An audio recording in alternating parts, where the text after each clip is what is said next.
Welcome. Woo! All right, welcome to the Owlboy panel.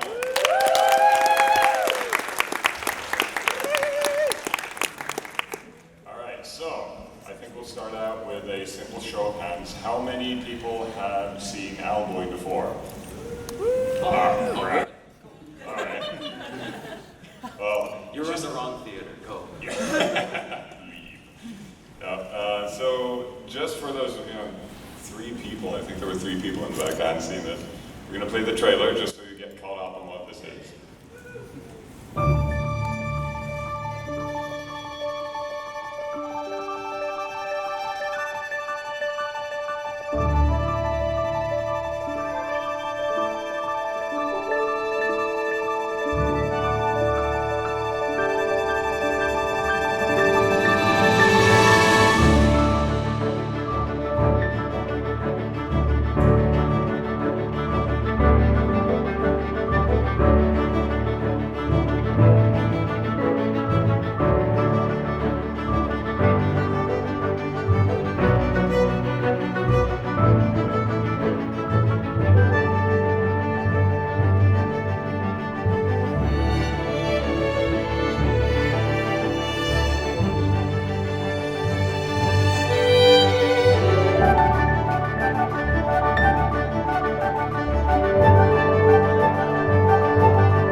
You're now caught up. You have no excuses.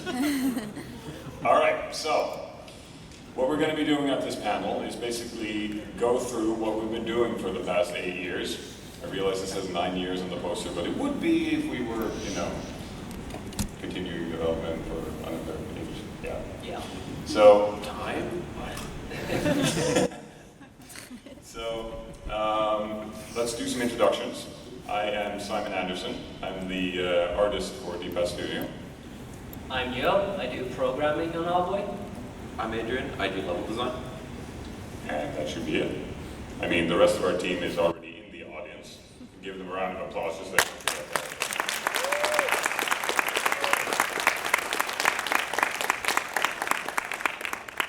Okay. So Jonathan, our composer, is right there in the second row.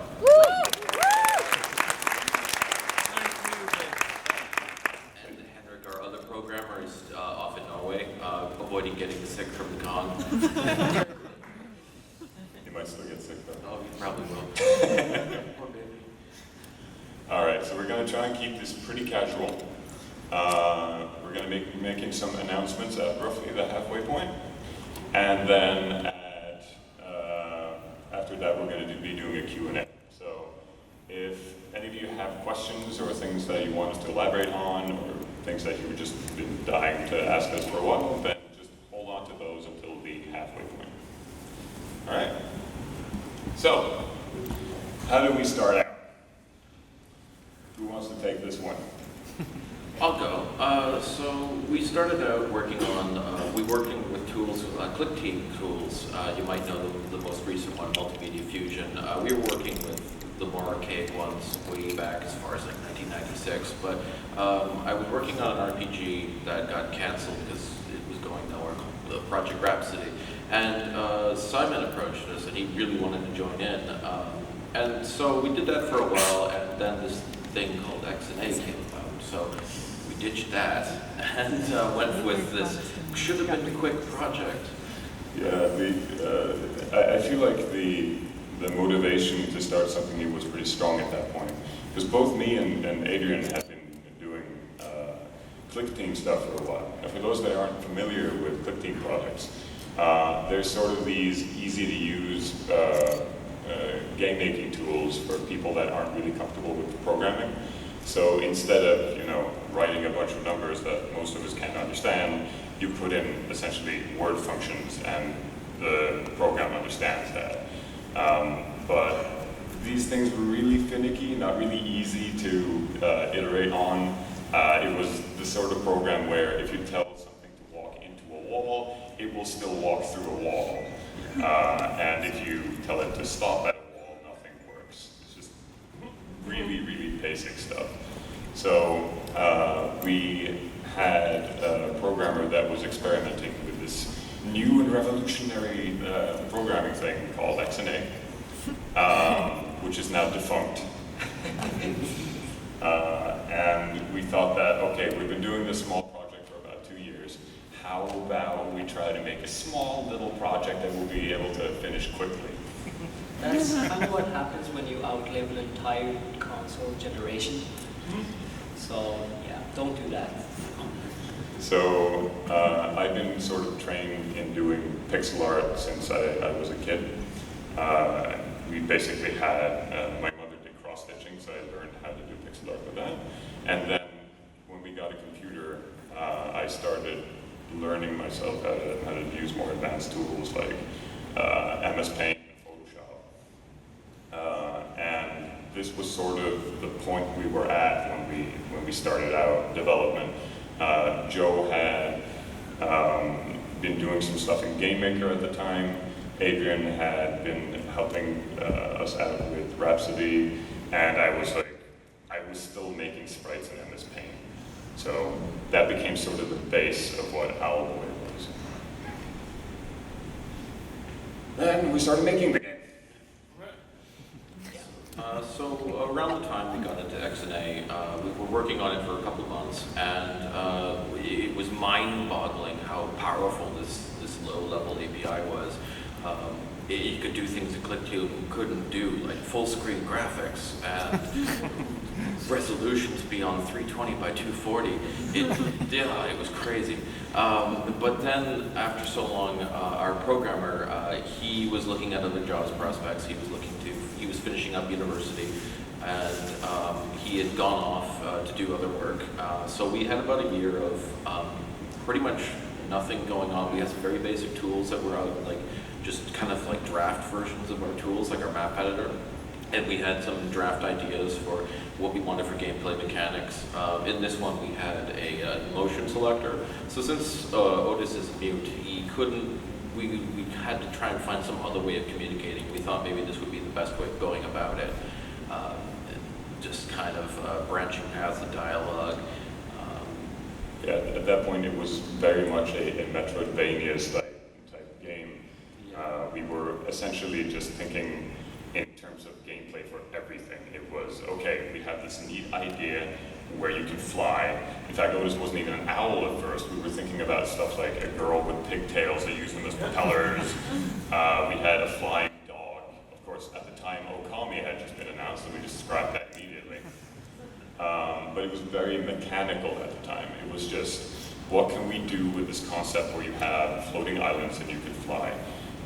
We had a basic idea that you could carry people, and that's where the gunner concept came along, where you can use other people to fight for you.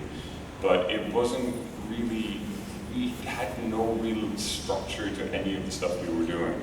We were actually at the apartment we were at now, right before we came out here, we were discussing sort of the first versions of the game. Yeah, for those that have played the demo. Can we get a show of hands of anyone who's played that? Oh no. Oh no. I'm so sorry. Yeah, in the very first version of the demo, Otis actually walked around with a cell phone. Yeah, the whole gag was that you were supposed to get phone calls from his parents, who would just be, berating him or giving him dumb advice that didn't work. We thought we could write, humor. We thought we were funny. But I think the point was that we had no clear idea what the story story was going to be, but we had sort of a basic prototype that worked and people seemed to enjoy. I didn't have the money for proper tools. All of the basic sprites were made in MS Paint. We had like very rudimentary level editors where you couldn't even move stuff around with the arrow keys, that kind of thing. Yeah, if I wanted to move something around pixel by pixel, I had to do it with my mouse, and that was great. So after that, it was sort of, you have to understand that at this point, me and Joe are Norwegian. We were working with Adrian, who's of course Canadian, but at home there was not a indie community at that point. And even if it had basically started in the US, there was no such thing in Norway. It would be the sort of thing where if you made something, even if it was fairly good, you would show it to your friends and it would be like, okay, that's nice, get a real job. So we just, by random chance, in fact I should say that first, me and Joe actually met by chance at a party somewhere where I ended up showing the demo to him. Just the very basics of what we had.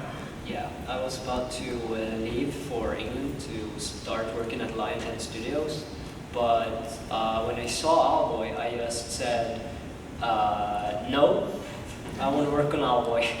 So I started immediately when I got to England, just brought my laptop and started working on Owlboy, and I didn't do anything else for half a year. And then, as a result of that, just because of the kind of tiny build that we had, we submitted it to IGF sort of as on a whim. It was just, let's just throw stuff in there to see what sticks. And we got a nomination. It was Excellence in Visual Arts, which was incredible because on one hand, it meant that we would travel to the US for the first time, but we had a booth. We didn't even know you could get booths. That was the sort of things that game companies had. Yeah. So we sort of pulled our resources together and headed out there. In fact, the second time I ever met Joe outside of that party was at the airport in San Francisco.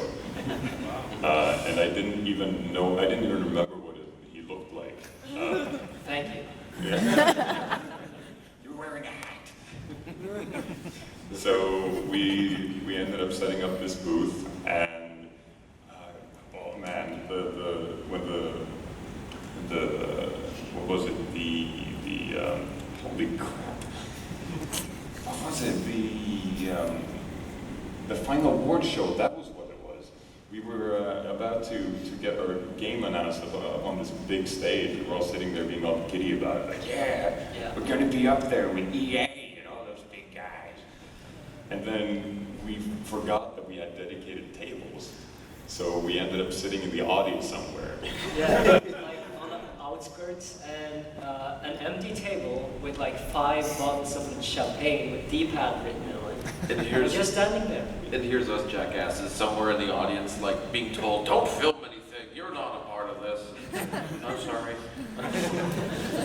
Really strange feeling. I mean, we had our trailer was coming up. That stupid thing that we put together in Windows Movie Maker. They pronounced my middle name wrong. It was really weird. But I mean, we had suddenly had this game up in front of millions of people. We didn't win anything, but we were there. And then when we got back home, all of a sudden Norway started paying attention. Yeah. It was like, we started out just looking like this. We were actually that blurry in real life. It's the coffee. Yeah. So we started out just being nervous, random guys standing at the booth. That we were squished in between, I think it was Limbo and Shank. And Super Yeah. Meat Boy. Yeah. Yeah. And I couldn't talk to him because I got this scarce. So yeah, starry-eyed. And then when we got back, all of a sudden we got invited to Trondheim and got handed a huge checked for Game of the Year for Owlboy. This was in 2010. Yeah. For a demo. And then after that, I mean, we got invited to all kinds of things. We didn't even know that we could finish development on this. It was just something we'd made on whim. So we started working on other things, like a tiny game called Vikings on Trampolines. And they gave us a freaking award for that too. So yeah, stuff has happened. Yeah. That's, or in the middle there, that's our friend Alexander Binder. Oh, yeah. He's a musician, Savant, and we did, later we did a game with him, but we'll get back to that. But, Yeah. that's him in all his glory. With all his teeth. Yeah. So, now we can get to sort of the meat of what we mentioned in the panel. It's how to survive this entire thing. Yeah. Now, up to this point, I mean, we've been working on this, but I've been working in advertising for a little bit, and I had a bit of money saved up. I hated it, so I quit pretty soon afterwards. But we had a little bit of money here and there. But in order to actually complete a massive project like this, we needed to have a little bit of capital. Now, remember what I said about there not being an indie industry in Norway yet? So getting funding for this kind of thing it wasn't really normal. And we ended up getting backing from a kind of an unusual source. It was the Norwegian Film Fund. In fact, we still get funding from the Norwegian Film Fund, and they haven't changed their name. No. So, because of all these credentials that we managed to get because of this nomination in the US, we ended up actually getting money to start development. But we quickly learned that this isn't really something that's going to last for very long. Norwegian companies are notoriously expensive to start. And if you want to pay yourselves like a normal human being, that money runs out in just a few months. Yeah, we initially had like a huge check that we got from the people, and we thought that, oh man, this is enough to finish the game. And no, it wasn't. This was still in 2010. Yeah, that initial inspiration led to the first quote-unquote release of the game. Many of you know it as the 2011 demo. Woo! So what happened was we all went to Texas. We went there to sort of finish up development because we were so convinced that this was going to be the end of development. We were going to finish up this game, and we were going to sell it, and we were going to be rich and famous, and everything was going to be glorious. Yeah, Simon's brother joined the team, Henrik, and we started like introducing him to the code and stuff, and yeah, we were working like crazy. Yeah, we actually managed to finish a basic demo, and just to show the foresight that we had on this, we ended up putting it at the middle of the game. We had no idea how to give instructions to people because the beginning of the game is how you get all the instructions for the controls. So to rectify this, we just put up a bunch of signs that no one read. So we had just hundreds and hundreds of Let's Players and people uploading stuff into YouTube, and no one read the signs and told us that, this game is terrible. I don't know how to do anything. They all sounded like that too, it was really weird. Welcome to my YouTube channel. But the long story short is that we started to just kind of like blunder through a lot of game design, and we quickly figured it out. It was one of those things where there isn't a guidebook on how to make games. I mean, there are guides, there are schools of thought and whatnot, but really you have to just make games to learn how to make games and give them to people to play and see how it goes and learn from it. Yeah, it turns out that this demo was very informative. Just watching people play the initial demo and seeing the reactions to it, we realized that this is nowhere near the scope of what all these people are expecting. No. All of the controls changed. All of the the story changed, and like the characters, the movement, and like after we released the demo and got the feedback from people, we started just sifting through it all and made the game like it's completely different now. Yeah, I mentioned how we had no idea what the general story of the game was or how any of the things worked, but it wasn't just a matter of that, it was how everything felt. In the initial demo, what you had was basically just a flapping motion, and you had to land on the ground to get your gunner next to you. You had to awkwardly hit something, and then when it died, it just kind of popped out of existence. Really strange stuff. Yep. So we started looking through what other games were doing and just giving everything kind of a bit of polish, a real screen shake when something died and all of that. And that really got our hopes up. We started thinking that, oh, we're going to expand this thing to a huge thing. We started making just enormous open areas where you're going to explore and fly around. Yeah, we talked about side quests, and Minecraft had come out at the time, and we started like thinking, so what if you could craft in the game? What if you could like chop up wood and start making weapons? And We never prototyped that. We just, yeah, that was just fancy. What ended up happening was that we had now sort of committed ourselves to a cycle. It was constantly trying to improve on something that was not really working, and people hyping it up at the same time. At some point, we were going to let someone down. And the big issue was that because of the way we've been developing the game from the start, unlike every single developer that we've spoken to, we made all of the game at once. It was the first to the last dungeon, we had mock-ups for it, and we'd written the story so that it would create sort of a full line all the way through. So we had kind of everything set up. We had the skeleton for everything. We had everything we wanted to do with it. We just needed to get better at a lot of the details that made it feel right. And with every time we went to a convention, say PAX 10 in 2013 and GDC Lab in 2015, it pushed us to just refocus on what we were doing and make it feel right, and to just to put out like a quality product. And I think that with every convention showing, we were able to hit these kind of milestones that forced us to get better and better. And it wasn't until a little while ago that we really just, not a little while ago, but a couple of years ago, we just nailed everything we wanted to. So, but in the middle of that, we had to just get going with funding ourselves. I mean, it's not really enough money from the film fund.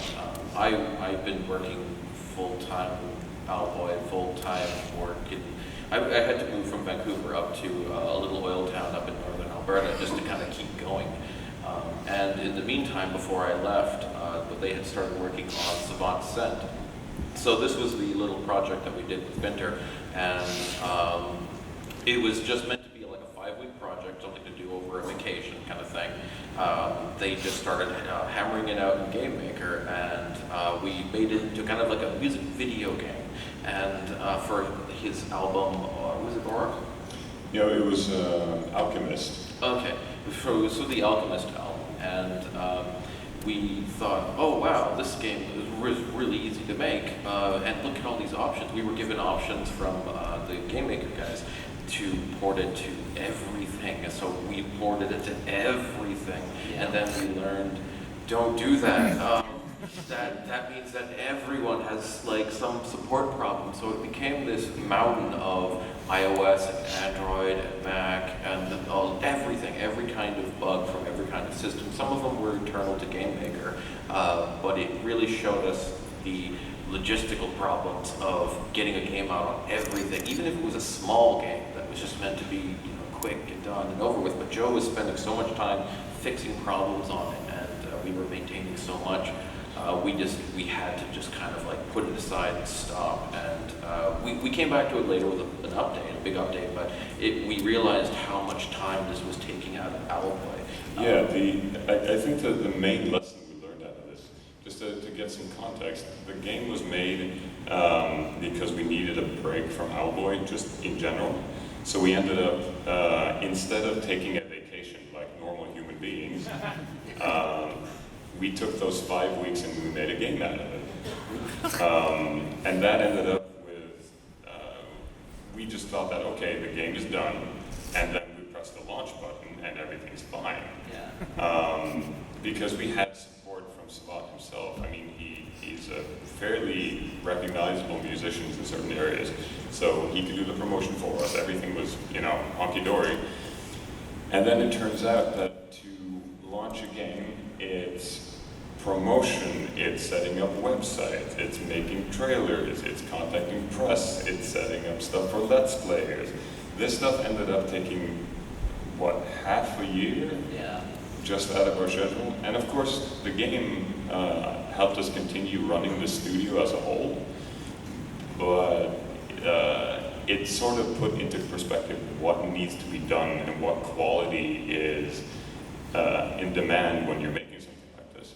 And I should mention that because we've started so early, because we sort of started before video game schools and that sort of thing was a thing.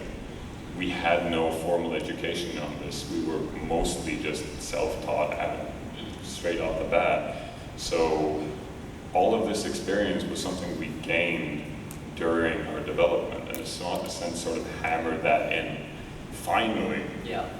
So, like, I feel that we're more prepared to release Owlboy now because we've already been through a launch period. So I really hope that the experience that we got from Savant Ascent, even if it set Owlboy back, that Owlboy's launch actually will be smoother because of it.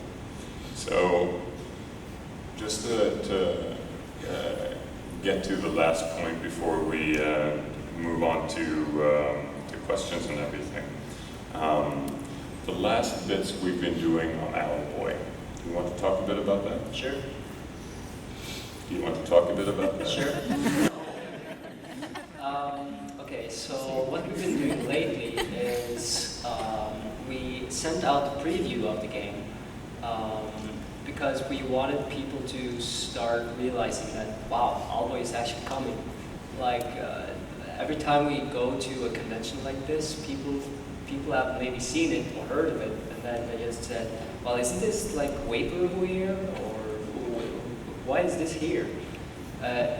We're here because Owlboy is still coming. Yeah, we've been, I say this to everyone that comes up into the booth, and it sounds kind of difficult to believe, but we've literally been working on this game non-stop for these past 8 years. I mean, you could claim that Savant Ascent was a break, but we could have had that vacation. That would have been nice.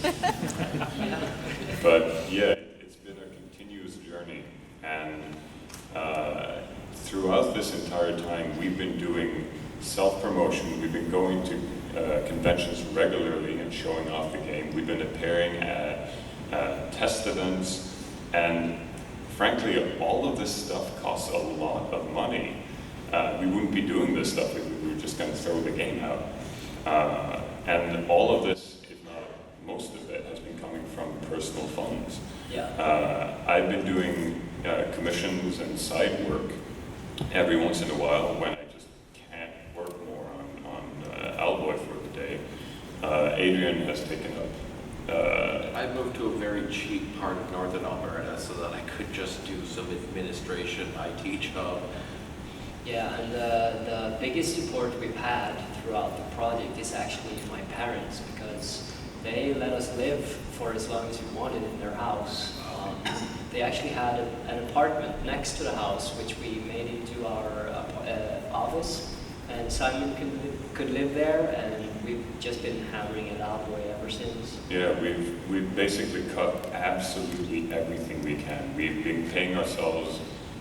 It's not even minimum wage. It's way, way below that for a good while. We literally have been living to the point where the only thing we can afford are our basic bills and food. And in a lot of cases, that food has been something like pasta. Yeah. Not as bad as an ice cube sandwich. So that's the extent of the sacrifices we made, and that's not to even go into the depression and the stress and the... Life happens over like this kind of period of time. You know, Oh, yeah.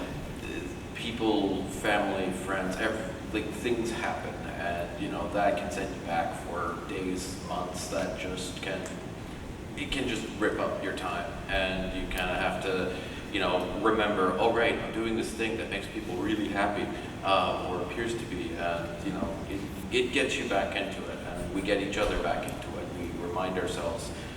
Well, you know, don't go to bed. You can't go to bed. Drink more tea, drink more coffee, get back to it. Like, yeah, we just, whenever time and everything gets rough, we're there for each other. We're a big stupid family, I guess. Yeah. It's kind of strange, but the main character of the game is roughly the age of the development cycle. So, Please don't put weird things in the wiki. yeah. But, okay. So, all that aside, all move forward, all this sacrifice that we've done, and all this nonsense that we've gone through, and all of these speeches and talks and panels and all of that, has kind of led up to this. So, if you'll join us, it's time to do the scariest thing we've ever done. Woo!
Owlboy's coming out November 1st. Yeah.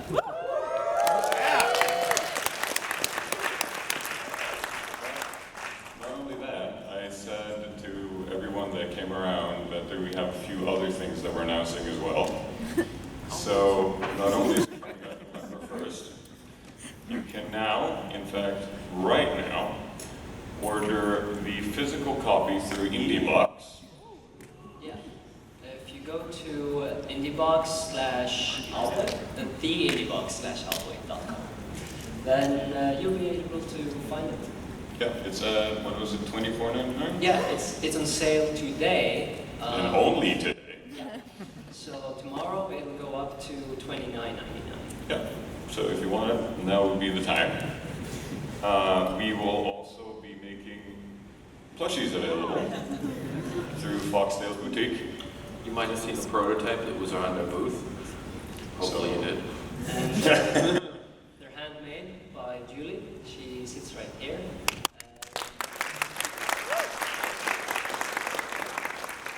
And then finally, you can also digitally pre-order the game right now at both Humble Bundle and Good Old Games. Yeah. And for today only, it will be 20% off. Yeah.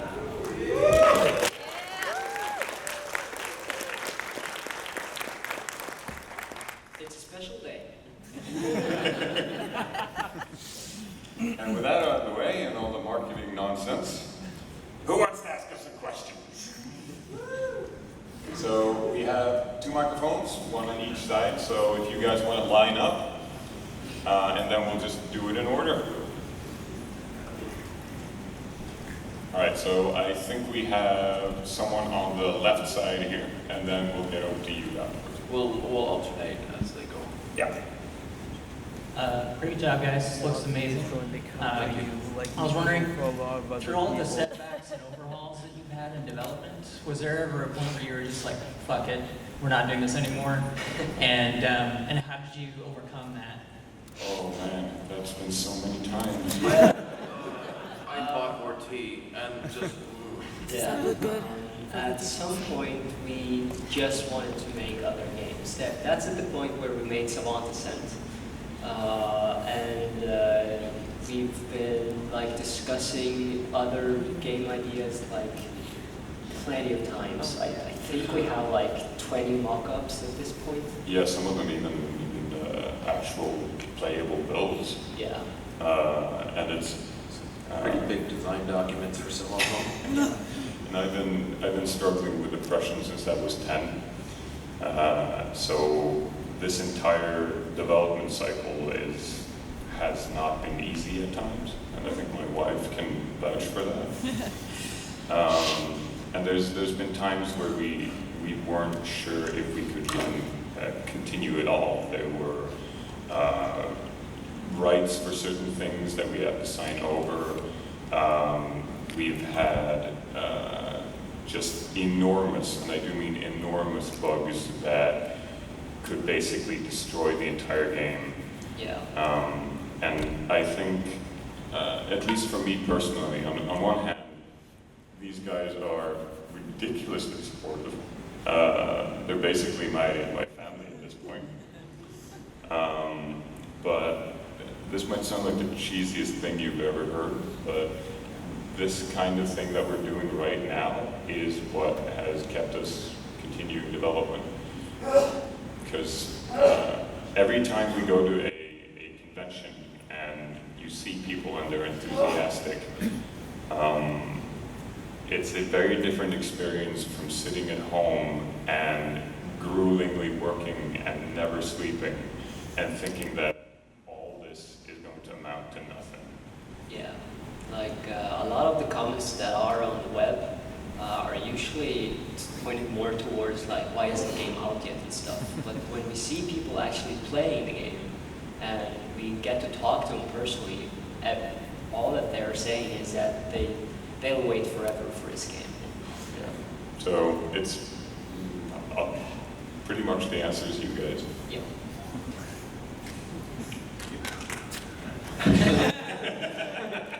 Thank you.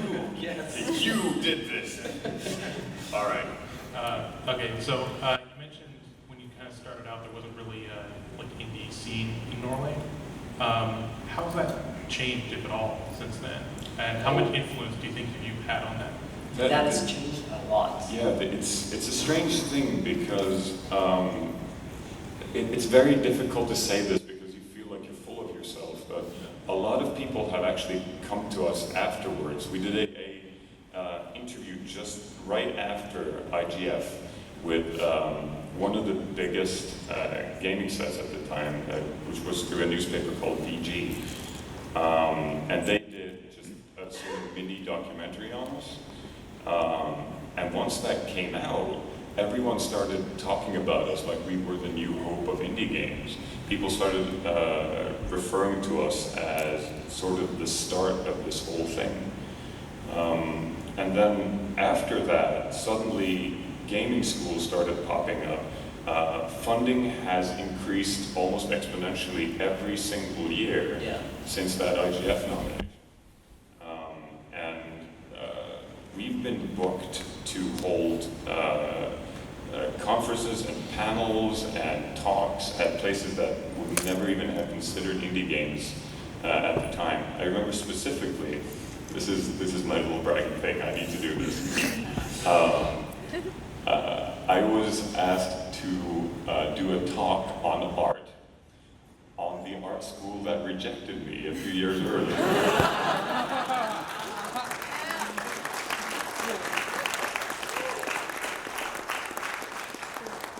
So there's been a massive boom in Norwegian development. In fact, I'm pretty sure that most of you have at least played one Norwegian game. Yeah, there's actually Norwegian games on PAX, and they start to like spread around just like we did back in the day. Yeah. Antagonists, which is making Through the Woods, is actually sitting right there. That's a clapper guy, by the way. And Norway just got its own. Yeah, and despite all this amazing development and all the stuff that people have been pushing forward, still every time we come over, every time a journalist comes over, the question is, why aren't we as good as Sweden? So I feel like people haven't quite realized how massively the industry has grown. So I'm very proud of that. Yeah. Okay. This is a question regarding Savant Ascent. Yeah. So, as a aspiring game developer, I understand the stress and monotony of working on the same project and the value of needing to take a break. But you mentioned that it took a lot of extra time that you expected. My question is, did you feel like it was worth it? And if there's anything you feel you could have done better, or you don't regret it, or? I feel it was worth it, because we learned a lot from it. Like the fact that one of the first things that I went in and did was actually make the game widescreen compatible, because I never realized that would be a huge problem for people. Some like 50% of the comments that we got like on our Steam page was, "This game looks shit on my widescreen." And everybody has widescreen now. So Yeah, in fact, Owlboy started out in SD. after that we also made Owlboy in widescreen, and that took us maybe half a year additional work too. So that's also an experience. Just on the regret department, the only thing that I regret is that basically all the cutscene drawings were made in the week before release. Yeah. So every time I see that, I need to remake them.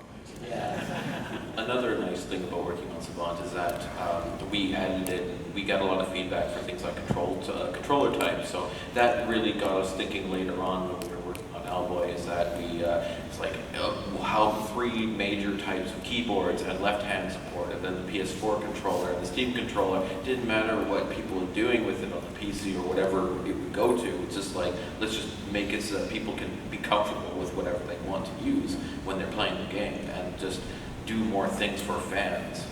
Just a very short aside, because we need to get other questions in. It also shows what the strengths and weaknesses are of the different distribution platforms. I could go on and on about the difficulties of the mobile market when you work on something. Yeah, the only thing I would have regretted, because we were planning to actually release the game for free, just as a promotion for Savant, but at the final day before release, we decided, let's take $1 for it. And we did, and we're probably here now because we were able to actually pay for this trip because we took $1 for it. That was a great thing, though. We actually checked how many sales Earthbound had at one point, and we've outsold that game with Savant. Yes. I feel like I'm sullying its legacy. Let's move on. All right, your turn. Hey, so I'm just wondering when Owlboy 2 is coming out. Owlboy 2, Hootin' and Hollerin' is coming out, probably 20XX. Owlboy 2, Electric Boogaloo. But for real, I just want to thank you guys for being hugely inspirational. Thank you. I'm like sort of an amateur animator. I work with this guy over here. We tried to do an 8-bit animation for a company, and it took us. Raise your hand. It took like 3 people.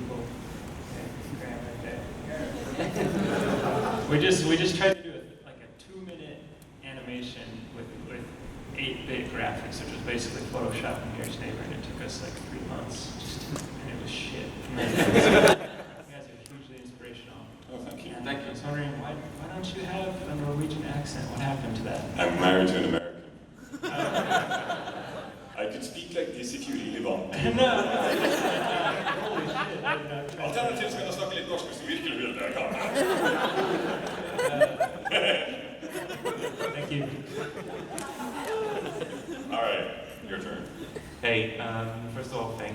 because you've been also the inspiration for me to get actually to make indie games way back when I first saw Owlboy like years ago. So thanks a lot for that. And also because I come from, after hearing you, I come from an eerily similar situation where I come from a country that which when I started has no indie scene, which is Switzerland.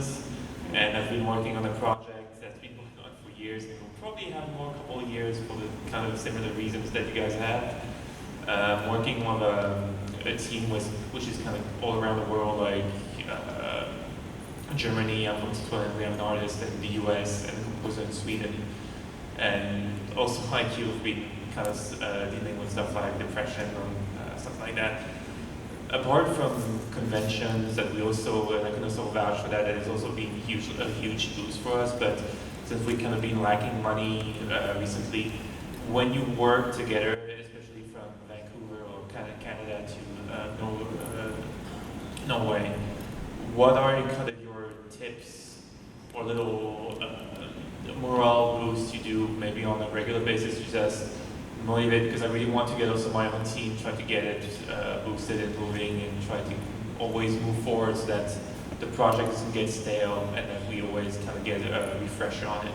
I think start a group Skype chat, start a Discord server for you guys. Yeah, we have a Slack and Skype chat and all that stuff. Just keep always talking to each other. Just have something that's like as instant or something that allows you to at least, maybe vent a little bit here and there. And if you have to have a regular chat for development and one for shit posting, then, you can save that one for the side and rant it there and put your actual development in another. And just, I guess the best thing I can say is just keep talking to each other.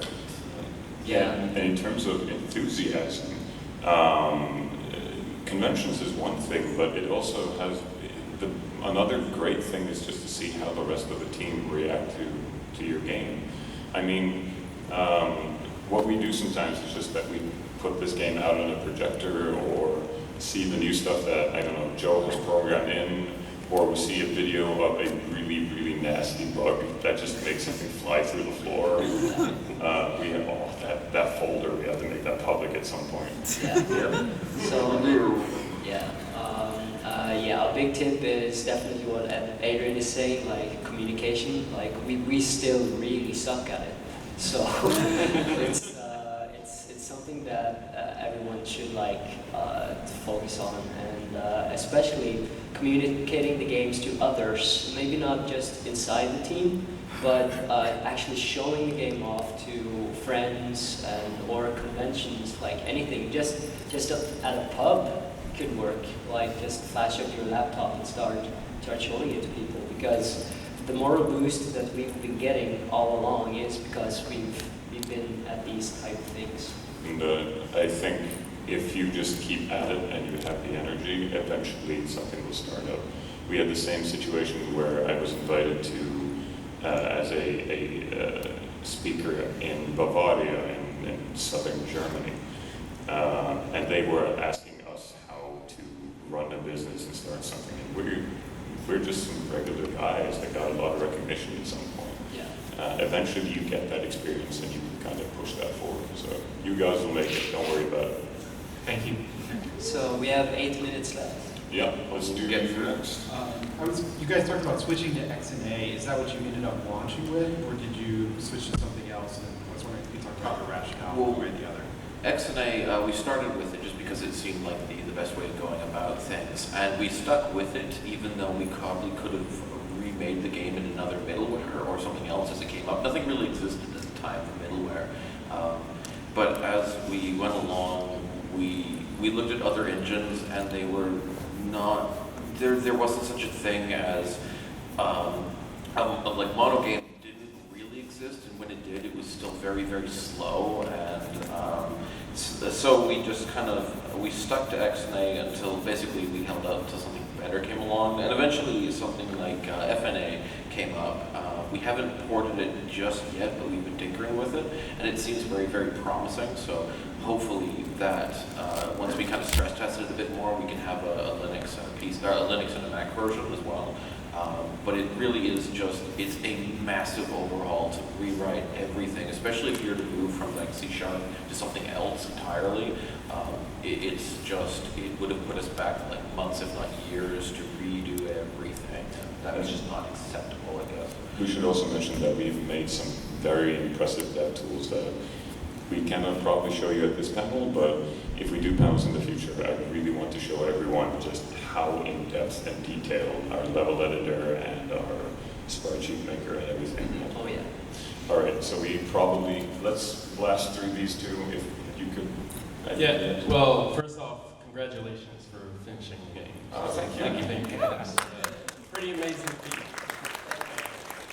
My next question, I got kind of two questions. A quick one, are you going to have a post-mortem for this game? Definitely. Oh, I would love to read that. And also, marketing. Now, y'all talked about a little bit about how the communities kind of supported y'all completing this. But the community can be very cruel too. How have y'all been communicating to the community through social media, or what's been the best way for y'all to do that without setting expectations too big? I guess I'll take this one because the answer is simply that on some level you kind of have to distance yourself. Now, I run most of the social media pages, and comments can be really daunting at times because people don't know that you're reading them, and if they are, they're even more mean. So you end up in this spot where you either feel like you have to distance yourself completely, or you have to engage with people. And basically the best thing that we've figured out is release media, just things that people like to look at and discuss. And don't be a dick on the internet. Yeah, don't. And I think this is a very strange piece of advice. I realize that, but in the age of Kickstarter and everything else, I would recommend everyone not to promise anything. Don't say that the game is going to be X. Don't say that it's going to be this long. Don't say that you're going to have this and this ready until you actually have it ready. And in the meantime, you show what you have. You post on basically everything that you can get. And if someone writes something mean, just realize that this kind of stuff is sort of created from this bubble that the internet makes, where you get angry about things. Well, let's try to get to the last question. Yep. So one of my favorite parts from the demo that you guys have here at PAX was the nightmare sequence, where like you're kind of feeling very inadequate. I guess everyone's telling you how terrible you are. So my question is like, how difficult did you find it to balance like those heavier themes with like the very cute, light sort of style of the game? And were you able to incorporate like difficulties that you had during the development process into those heavier moments? Actually, the dream sequence came in really late in development. Yeah, I feel like there's something that we've been saying for a while, and it's that unless you're being like downright jerk, kids can usually handle very heavy things. And when it comes to the sort of story that we decided to pick for Owlboy, it wasn't that we decided to go, we're going to go for something mean. It was simply that it was the most interesting thing that we could think of. And it just so happens that Being mean to children is fun. no. It was, I feel like instead of going for something halfway where you're like, they just say things and then you're supposed to imply that something bad is happening, you have to, at least to some level, put the player in that mindset that, yeah, someone is actually bullying me, I don't like this person, this is difficult. And then after that, everything else kind of balances itself out because they're kind of interpreting the world from that mindset. And besides, I think there's no problem in balancing sort of the dark with the light, simply because those things are already integrated into the game already. It's just to find the most interesting themes. I don't feel like the rest matters. No. And we also try to make the game a very personal experience. So when we've written the story and stuff, we've put a lot of ourselves in it. So yeah, just to make sure that people know, our story and stuff. Developing a game for almost 10 years is kind of a hassle. So we've been trying to put people into our situation as well. Yeah. I feel like regardless of how much we try, our psyche is going to affect what we put into it. So if someone cries in the game, then likely that came from us. All right, no more questions? No. All right, in that case,